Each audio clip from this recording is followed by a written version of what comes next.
Hello students. आज जिसके बारे में हम जान रहे हैं, जो हमारा आज का टॉपिक है, वो है चतुर्थांश विचलन। इसको अंग्रेजी में क्या करते हैं?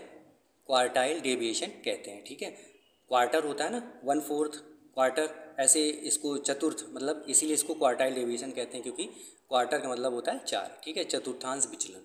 ठीक है, तो चलिए अपना टॉपिक स्टार्ट करते हैं। सबसे पहले हम जानते हैं परिभाषाएं। ठीक है, डिफिनीशंस, इसकी डिफिनीशंस क्या क्या है और किन किन लोगों ने डिफिनीशंस इसकी दी हैं। जैसे पहली डिफिनीशंस है आपकी इंग्लिश और इंग्लिश के अनुसार। इन्होंने कहा है चतुर्थांश विचलन प्रथम और तृतीय चतुर्थांश के अंतर का आधा होता है। मतलब चतुर्थांश विचलन जो होता है प्रथम और तृतीय चतुर्थांश के अंतर का आधा होता है। ठीक है, जैसे प्रथम चतुर्थांश होता है उसको हम लोग के बोलते हैं Q1, और जो तृतीय होता है उसको बोलते हैं Q3, और चतुर्थांश को हम किससे डिनोट करते हैं? Q से। ठीक है, तो Q बराबर क्या हो जाएगा? Q1 minus Q3/2। ठीक है, यानी कि जो हो गया आपका ये चतुर्थांश विचलन जो होता है प्रथम और तृतीय चतुर्थांश का अंतर का आधा होता है। इसका मतलब ये हो गया। ठीक है, नेक्स्ट परिभाषा देखते हैं गैरेट के अनुसार। किसी आवृत्ति वितरण में 75वें प्रतिशतांक और 25वें प्रतिशतांक के बीच की आधी दूरी होती है। ठीक है, ये भी वही कह रहे हैं, बस इन्होंने फर्स्ट की जगह 25 बोल दिए और फोर्थ की जगह 75 बोल दिए, यानी कि जो उनका अंतर होता है उसकी आधी दूरी होती है। ठीक है, नेक्स्ट पॉइंट आते हैं। चतुर्थांश विचलन का दूसरा नाम अर्ध मध्यांक चतुर्थांश प्रसार है। ठीक है, अर्ध मध्यांक चतुर्थांश प्रसार है। किसका नाम? चतुर्थांश का विचलन का नाम है सेमी इंटर क्वार्टाइल रेंज। ठीक है, इसका ये दूसरा नाम हो गया, मतलब इस नाम से भी क्वेश्चन पूछा जा सकता है। नेक्स्ट पॉइंट है, इसका संकेत Q या QD होता है। ठीक है, तो क्वार्टर डेविएशन बोल दें या तो नॉर्मली Q से भी इसको नोट करते हैं। तो ये था हमारा इसकी परिभाषाएं और थोड़ा सा इंट्रोडक्शन। अब आगे बढ़ते हैं। नेक्स्ट है आपका चतुर्थांश विचलन के गुण, प्रॉपर्टीज ऑफ Q। ठीक है, तो पहली प्रॉपर्टी इसकी क्या है? अपनी रचना एवं गणना में यह मध्यांक के समान है। जब इसकी रचना और इसकी गणना होती है तो ये लगभग मध्यांक के समान ही होता है। ठीक है, दूसरा पॉइंट है इसका प्रसार की भांति इसकी गणना एवं व्याख्या सरलता से की जा सकती है। जैसे हम प्रसार में गणना और इसकी व्याख्या सरलता से कर सकते थे, उसी प्रकार क्या है क्वार्टाइल डेविएशन की भी गणना और व्याख्या सरलता से कर सकते हैं। तीसरा पॉइंट है इसमें, क्योंकि यह वितरण के मध्य प्राप्तांकों पर अधिक प्रभाव डालता है, अतः यह अधिक प्रतिनिधिकारी है।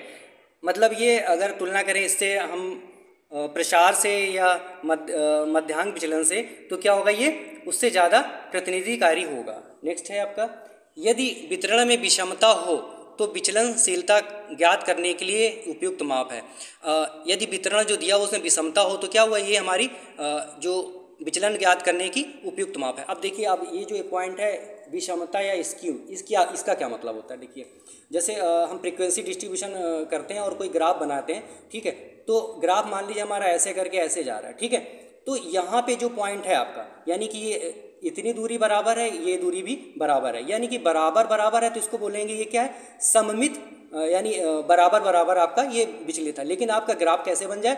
ये ऐसे जाके ऐसे आ रहा है। ठीक है, तो ये हमारा क्या है? मेन पॉइंट है, और इधर की ये दूरी कम है, इधर की ज़्यादा है, यानी कि ये क्या है?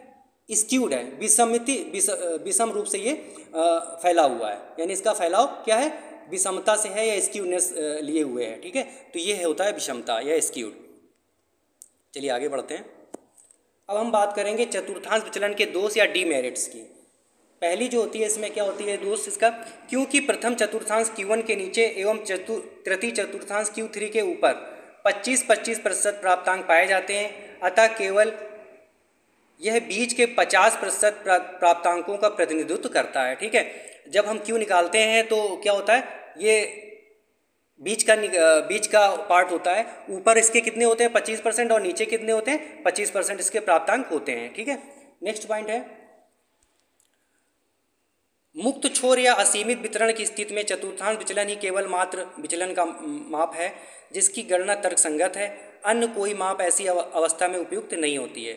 जब क्या हो, हमारा डाटा या जो प्राप्तांक हो मुक्त छोर के हों या असीमित हों, तब क्या है? सिर्फ चतुर्थांश विचलन ही हमारा उपयुक्त होता है गणना के लिए।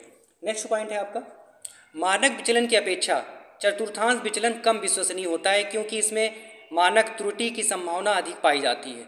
ये तो हम आपको बहुत पहले ही बता चुके थे कि जो आपका चतुर्थांश विचलन है ये मानक विचलन से कम शुद्ध होता है, क्योंकि जो विचलन की मापों में सबसे ज़्यादा शुद्ध होता है वो कौन सा होता है? प्रमाणिक विचलन होता है या मानक विचलन होता है। नेक्स्ट है आपका पॉइंट, इसकी गणना में सीमांत अंकों को महत्व नहीं दिया जाता। जो सीमांत अंक होते हैं उसमें जब क्यू की गणना करते हैं तो उसमें इसको महत्व नहीं देते हैं। ठीक है, चलिए अब आगे बढ़ते हैं। अब है आपका चतुर्थांश विचलन की गणना कब करनी चाहिए। ठीक है, पहला पॉइंट है जब मानक विचलन की गणना न की जा सके अथवा दूषित परिणाम प्राप्त होने की संभावना हो। जब ऐसा पॉसिबल ना हो कि हम मानक विचलन गणना करें तो क्या करेंगे? हम चतुर्थांश विचलन गणना कर लेंगे। नेक्स्ट पॉइंट है जब मध्यांक की गणना की गई हो। जब मध्यांक की गणना की गई हो, चूंकि ये मध्यांक के लगभग समान है, तो जब मध्यांक की गणना की गई हो तो क्या करेंगे? चतुर्थांश विचलन की गणना कर लेंगे। नेक्स्ट है आपका जब प्रतिदर्श छोटा हो। प्रतिदर्श या सैंपल क्या हो? छोटा हो, मतलब जो सैंपल है हमारा जिसकी गणना करनी है उसमें क्या हो? वो छोटा हो। नेक्स्ट पॉइंट है जब अंक वितरण पूर्ण हो तब चतुर्थांश की गणना करनी चाहिए, यानी कि जब अंक वितरण जो दिया हुआ वो क्या हो? अपने आप में पूर्ण हो। अपूर्ण ना हो, अपूर्ण हो तो क्या करेंगे? इसकी गणना नहीं हो पाएगी। तो जब अंक पूर्ण होंगे तब क्या करेंगे? हम चतुर्थांश विचलन की गणना करेंगे। चलिए अब आगे बढ़ते हैं। अब देखिए चतुर्थांश विचलन का सूत्र क्या होता है। ठीक है, हमने आपको ऊपर थोड़ा सा बताया भी था, तो इसको चूंकि क्वार्टाइल डेविएशन बोलते हैं इसलिए क्यू से इसको नोटिंग करते हैं। तो चतुर्थांश विचलन यानी Q इक्वल टू होता है Q3 माइनस Q1/2, ये उसका फार्मूला होता है, जहाँ Q1 का मान क्या होता है?